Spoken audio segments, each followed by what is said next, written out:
Alright, let's dive into the current state of the stock market with the recent crash in the S&P 500. This significant drop has sent ripples of concern through investors and financial analysts alike.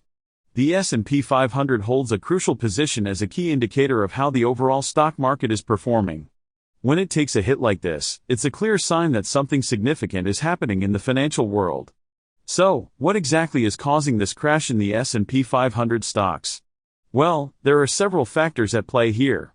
From inflation fears to rising interest rates and even geopolitical tensions, the market is facing a perfect storm of challenges that are impacting stock prices.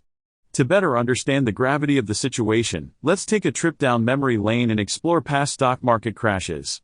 By comparing historical events with what's happening now, we can gain valuable perspective on how these downturns can unfold and how they might resolve. Now, the big question on everyone's mind, will the S&P 500 stocks bounce back from this crash, or are we in for a prolonged period of decline? Expert opinions and market projections offer some insights into what the future might hold for these stocks.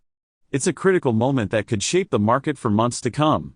As we wrap up, it's essential to remember the uncertainty that surrounds the market right now. Staying well-informed and diversifying your investments is key to weathering these turbulent times. The only constant in the stock market is change, so adaptability is key. Before we go, I want to hear from you. Share your thoughts on the current market situation in the comments below. And don't forget to subscribe for more updates on stock market trends. Stay tuned for the latest insights and analysis.